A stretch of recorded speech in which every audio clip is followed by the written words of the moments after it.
목사님의 4차원 양성, 그리고 이어서 이수영 목사님께서 순봉 시점으로 담임 목사님과 공동대상, 이수영 목사님께서 지역사회에 대한 기업 분야 공사를 이어서 발제를 각각 해주시고. 할렐루야. 하나님께 감사하고 드리겠습니다. 참 많이 부족하고 연약한 사람인데 하나님의 은혜로 하나님의 절대적인 은혜입니다. 하나님의 절대적인 은혜로 저는 조용기 목사님을 만났습니다. 제 인생 가운데서 가장 획기적인 변화, 정말 절대적인 은혜였습니다. 그래서 조용기 목사님을 만나서 참 제가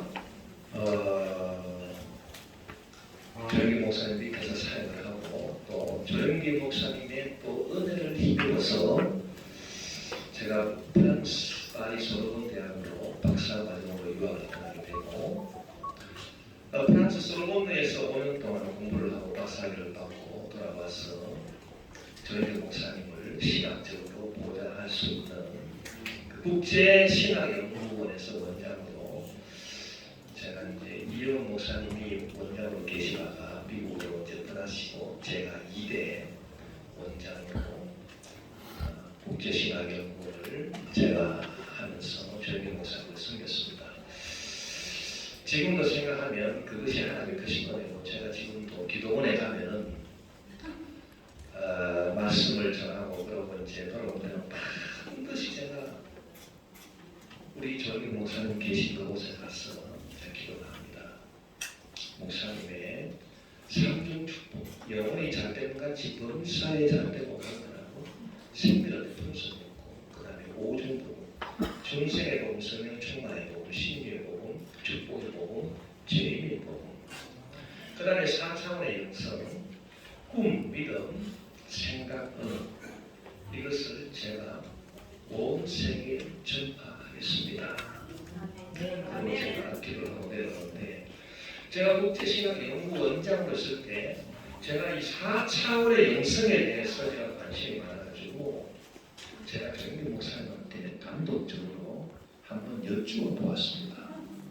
목사님, 4차원의 영성이 꿈, 4차원의 영성이 꿈, 생각, 언어, 꿈, 믿음, 이 네 가지를 목사님께서 늘 말씀하셨는데 그 중에 제일 중요한 게 뭡니까? 저는 그 질문을 조용기 목사님한테 드릴 때 제 속에는 답이 딱 정해져 있었습니다.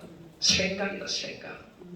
사람이 생각이 어떠하면 그 위인이 그러하기 때문에 생각이 제일 중요하지. 저는 아무쪼록 답을 딱 정해놓고요. 제가 조용기 목사님한테 딱 여쭤봤다고요. 생각이라고 하는 말씀이 나오겠지. 기대하면서. 그런데 조용기 목사님이 제 질문을 딱 받으시고 눈을 딱 뜨시더니 1초도 머뭇거리지 아니했어요.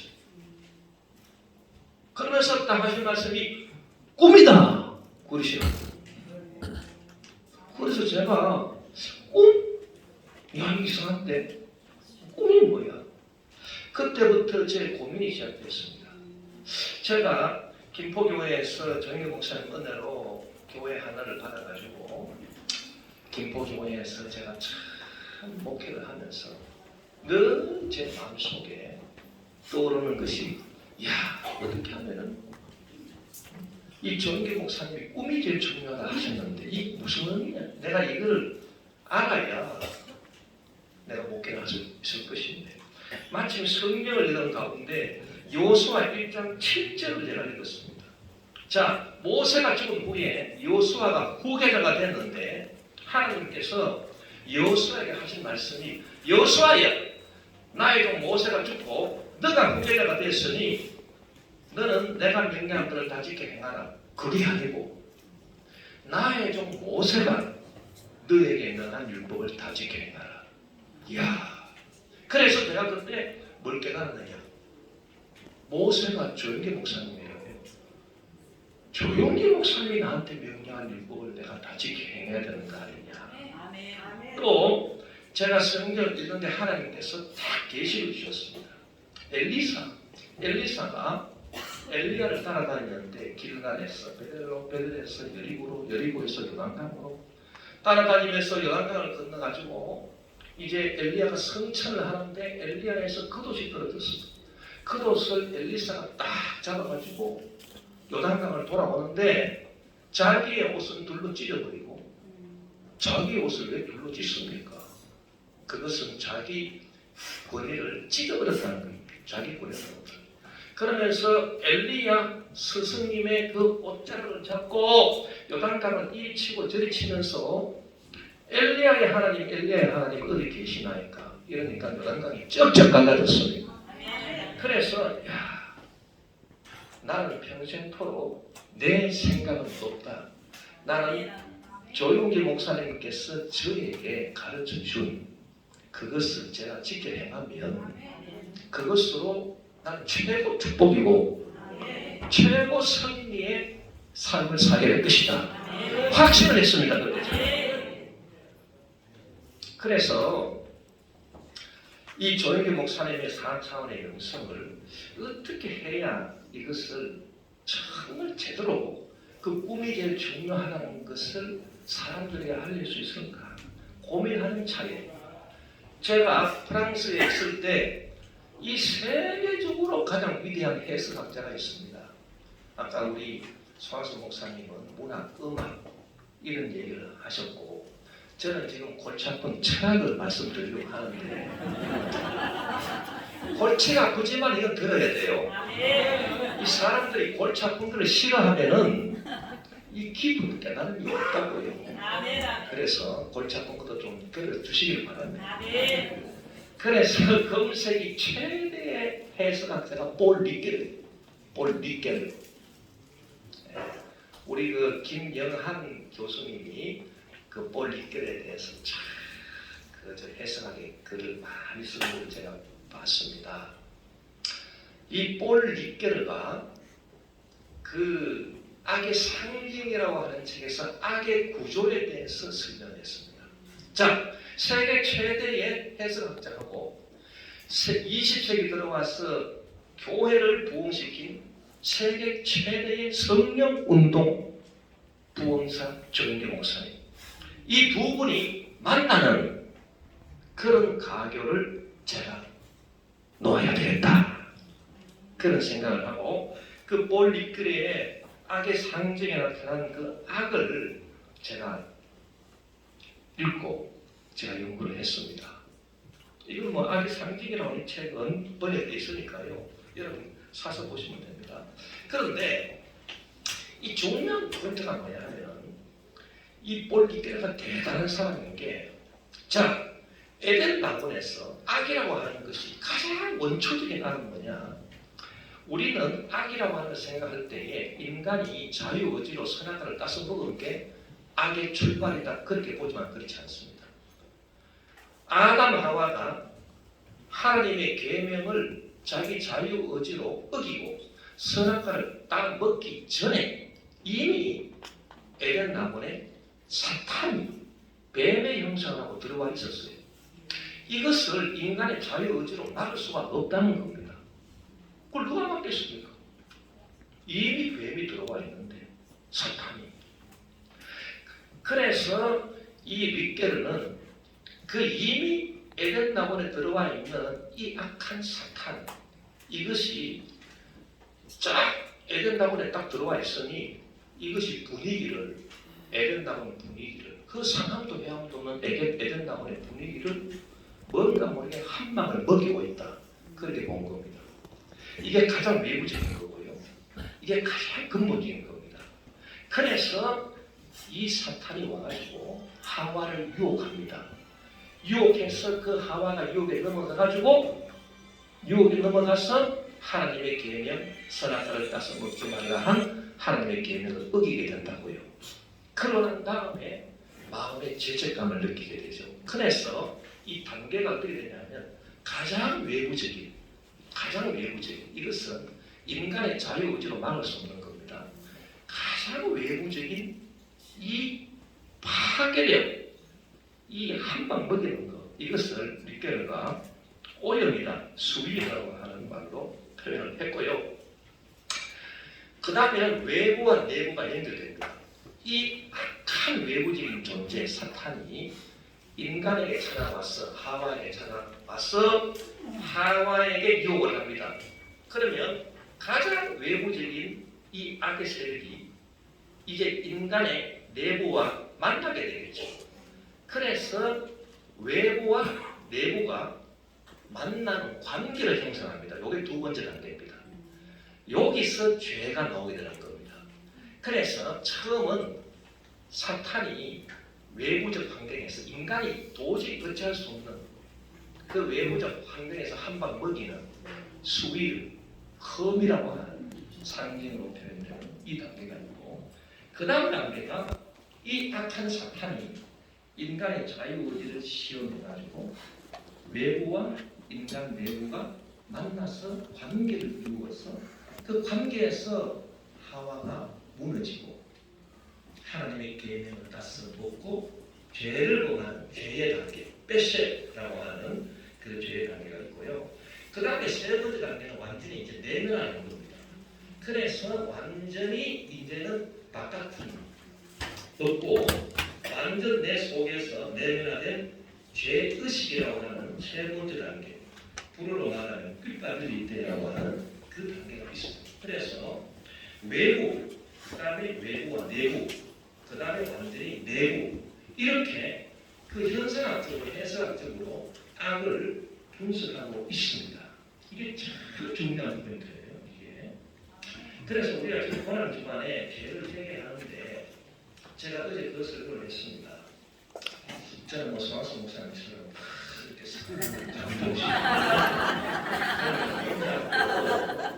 자꾸 저는 논쟁을 하려고 하기 때문에 저는 했는데 이 고난 주간에 사람이 회개하는 것만으로 충분하지 않다. 악이 다 사라지지 않는다. 왜냐? 회개는 두 번째 단계, 외부와 내부가 만나는, 거기서 내가 잘못한 걸 회개하는 건 내 자유지요. 그러나 이 사탄이 들어와니까 그거는 어찌할 수 없잖아요. 그것은 주 예수님으로 내쫓아야 된다. 그래가지고 회개만 해서 되는 게 아니고 나중에 예수님으로 내가 이 더러운 귀신아 내 마음속에 들어와서 자꾸 죄짓게 하고 나를 죄죄로 유혹하는 이 귀신 마귀 사탄들아, 주 예수님으로 내가 떠나가라. 그래서 귀신 쫓는 거 마귀 쫓는 거하고 같이 해야 완벽한 악이 사라지게 됩니다. 자, 그걸 설교를 했습니다. 그래서요, 이 외부적인 것, 이 외부적인 것이 가장 첫 번째 영향을 미치는 거예요. 이게. 그리고 릭겔과 분석하는 걸 보면은, 야, 이분은요 정말 탁월해요, 탁월해. 대단한 분이에요. 그래서 뭐 미국 시카고 대학에서 초청해가지고 원래 프랑스에서 어떤 그 사상이 나오잖아요. 요게 미국으로 갑니다. 미국에서 시장받습니다. 그래서 세계가 퍼져요. 원래 사상 흐름이 그렇다고. 지금 우리나라 뭐 포스트 모더니즘, 뭐 종교다원주의, 뭐 차별, 뭐 차이의 존재로 이런 것도 있잖아요. 전부 다 프랑스에서 나와가지고 미국으로 가가지고 미국에서 세계 시장화입니다. 그런데 이 폴리케라 분석한 것은 이 가장 외부적인 이 힘이 이 두 번째 단계, 외부와 내면의 단계, 즉 죄를 범하는 단계, 여기서도 작용이 된다는 겁니다. 그게 뭐냐면, 자, 이런 겁니다. 죄를 내가 안 지으려고 해도 어찌할 수 없이 지을 수밖에 없다는 거 있죠. 예를 들면 구조학입니다. 구조학. 여러분, 구조적인 죄라고 하는 것은 내가 죄를 안 지으려고 해도 어쩔 수 없어. 자, 내가 안 하려고 해도, 내 자유 의지로 안 하려고 해도 어쩔 수 없다. 요게 무슨 성격이냐? 요게 가장 외부적인, 내가 막을 수 없이 사탄이 들어와 있는 그 성격이라고 말하는 것이 이해가 되십니까? 네. 그래가지고 이 두 번째 단계, 사람이 자유 의지로 자기 자유의지로 죄를 짓는 것 같지만 그러나 자기 자유의지로 아무리 죄를 안 지으려고 해도 죄를 지을 수밖에 없어. 그 특징이 이 두 번째 단계 죄를 짓는 요 단계인데 그 두 번째 특징이요 어찌할 수 없이 죄를 범할 수밖에 없는 이 강제성, 이 악의 강제성 이것이 어디서 오느냐? 이것이 처음 단계 외부에서 딱 주어진 그 사탄에 의해서 오는 겁니다. 그래서 우리가 구약성경을 보면은 이스라엘이 자 민족적으로 짓는 죄 있잖아요. 이스라엘이 민족적으로 짓는 죄는 그 이스라엘 개인 한 사람 한 사람이 자기가 아무리 안 지으라 해도 지을 수밖에 없는 거예요. 그런 민족적인 죄라든지 안 그러면은 그 제가 여기 이제 적어놨습니다만 자세히 들어보면 그 자기가 어쩔 수 없이 그 지을 수밖에 없는데 유전되는 원죄 같은 그건 자기 의지하고 상관없잖아요. 자기 의지하고 상관없이 주어진 거 아닙니까? 이런 것들이 첫 번째 딱 그러니까 외부에서 한방 들어온 요것에 영향을 받는 거다. 그래서 계속 그 영향이 옵니다. 자, 세 번째 단계 완전 죄의식. 이 죄의식의 단계는 외부적인 것이 하나도 없지 않습니까? 그래서 완전 내면하게 되는데 이것은 사람에 따라서 차이가 있습니다. 내면 상태에 따라서. 그런데 이 내면 상태에서도 무슨 특징이 들어가느냐? 가장 첫 번째 이 외부에서 들어온 악을 먹이는 악을 때려버리는 이 특징이 가장 내면적인 죄의식의 단계에도 들어와 있다는 겁니다. 윗대를 갖고 있는 것은. 그게 뭐냐? 사도 바울이 로마서 7장에서 고백한 것입니다. 자기 내면에 큰 고민이 있다. 내가 원하는 바 선은 행하지 아니하고 원치 아니하는 바 악을 만도다. 노예를 두지 마라. 그래서 자기가 아무리 내면적으로 원한다 해도 자기도 모르게 다른 악한 것이 있어가지고 자기를 꿀복하는 그걸 본다고 했잖아요. 오호라는 꼼단 사람이다. 누가 사망의 몸에서 나를 건져내야 이것이 바로 이 세 번째 단계 가장 내면화된 단계에서도 발견할 수 있는 어찌할 수 없는 것, 즉 외부적인 가장 외부적인 것이 들어와서 있다라고 하는 겁니다. 자, 제가 이렇게 간단하게 말씀을 드리고요. 그러면 이 올리케르의 해석학적인 그 요지가 졸개 목사님한테 어떻게 제목되느냐? 가장 그러면 외부적인 게 뭐냐? 가장 외부적인 거. 그게 바로 꿈입니다. 꿈이라고 하는 건 하나님이 일방적으로 넣어주시는 겁니다. 아멘. 가장 외부적인 겁니다. 내가 꿈을 받겠다고 해서 꿈을 받는 게 아닙니다. 조영길 목사님이 4차원 영성에서 말하는 꿈이라고 하는 것은 하나님이 아브라함을 불렀을 때 말씀으로 가르치는 겁니다. 너는 내 본토 아비집을 떠나가지고 내가 너에게 지시할 땅으로 가라. 어느 날 뜬금없이 그냥 돌려온 거예요. 이거는 뭐 아브라함이 받겠습니다 해서 받은 게 아닙니다. 가장 외부적인 것입니다. 그래서 꿈이 막 들어왔습니다. 자, 가장 외부적인 이 악을 제거를 해야 완벽한 구원이 이루어지기 때문에 우리의 자유의지로 구원을 못 받습니다. 우리의 자유의지로 구원 못 받고 외부자가 와야 됩니다. 그분이 예수 그리스도입니다. 그래서 창세기 3장 15절에 보면 사탄은 예수님의 나꿈치를 생각했지만 예수님은 너의 정수를 깨뜨릴 것이다. 그 예언이십니다. 그러면 왜 예수 그리스도가 와야 우리가 구원이 되느냐? 예수 그리스도는 하나님의 아들로서 외부자예요. 외부자. 우리와 관계가 없는 외부자였어요. 예수 그리스도는. 왜 오셔야 되느냐? 이 가장 외부적인 악, 이 사탄이 에덴 나무에 들어와가지고 아담 하와를 그 다음으로 유혹하잖아요. 이 사탄을 내려잡고서는 절대 완벽한 구원이 이루어지지 않기 때문에 예수 그리스도가 와야 되는 것입니다. 외부자 예수 그리스도가 와가지고 사탄의 정수를 깨뜨려줍니다. 그래야 완벽한 구원이 이루어집니다. 만약에 악의 그런 출발이 인간의 자유의지로 선악과를 따먹은 그것이 악의 그런 출발이라면 구원받는 것도 예수 그리스도 필요 없습니다. 내가 자유의지로 회개하고 하나님 계명을 지키지 못해 이제는 그게 바로 예수 그리스도가 따진 구약의 유대사상입니다.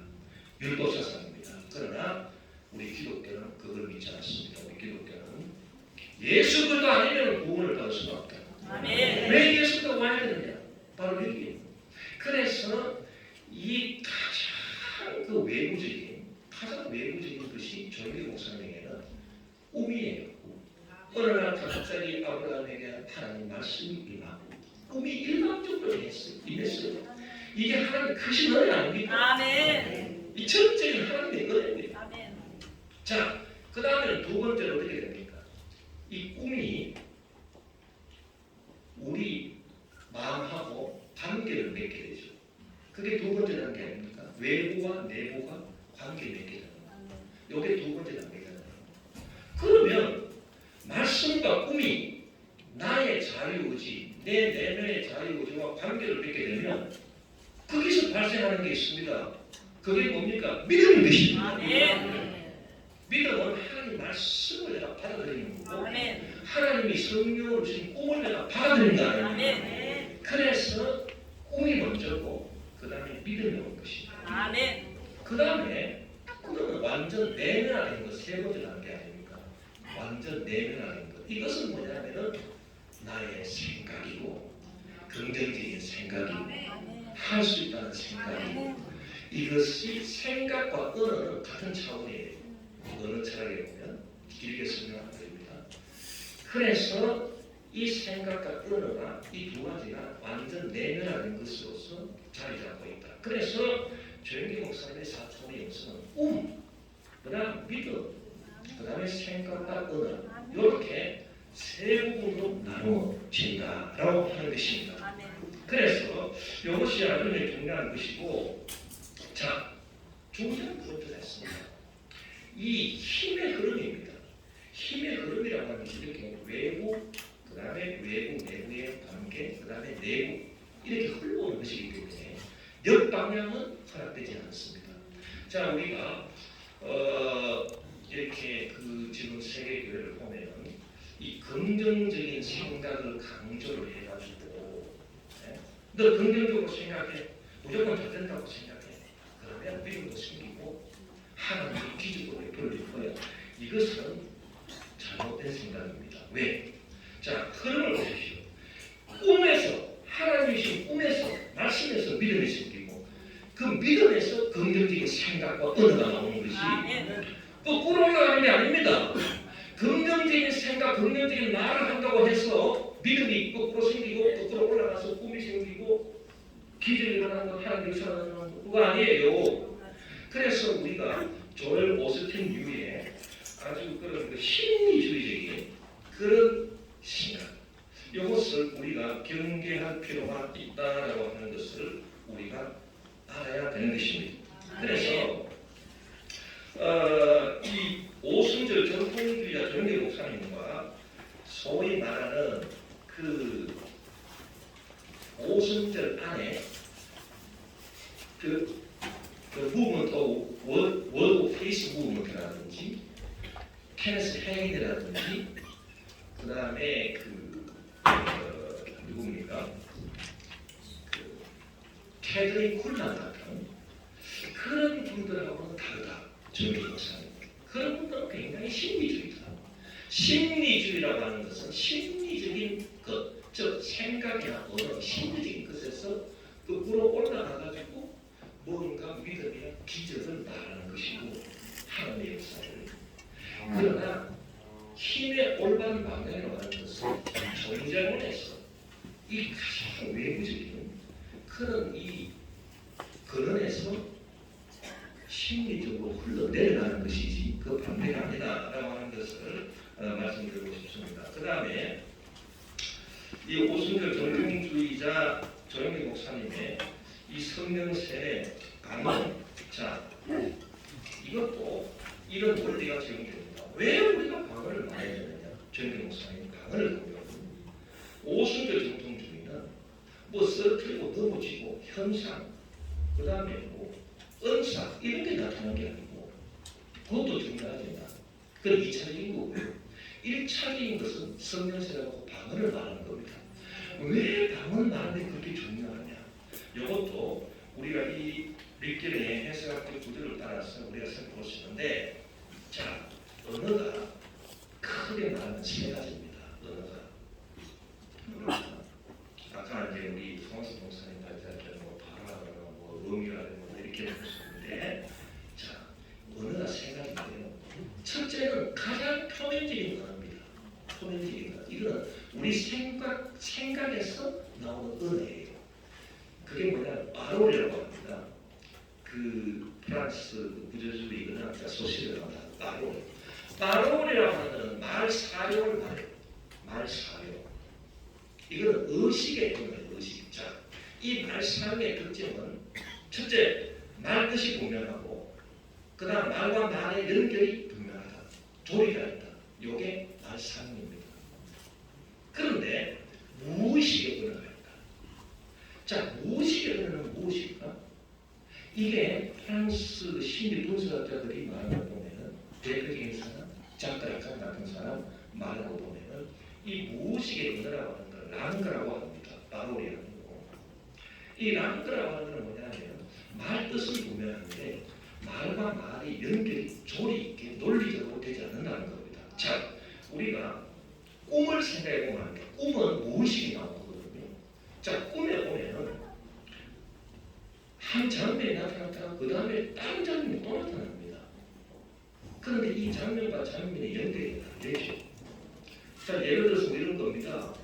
자, 내가 아침에 일어났습니다. 그 다음에는 내가 그러면 아침 밥을 먹었습니다. 그 다음에는 학교에 갔습니다. 그 다음에는 공부를 했습니다. 그 다음에 돌아왔습니다. 그 다음에 복습을 하고 그 다음에 잠을 잤습니다. 이러면 말 뜻도 분명하고 말과 말 사이의 연결도 논리적이죠. 요게 우리가 일상생활에서 하는 의식의 언어고, 의식 밑바닥에 있는 무의식의 언어는 꿈이라는 것입니다. 자, 꿈을 어떻게 표현하냐면 예를 들면 이런 겁니다. 내가 아침에 일어났습니다.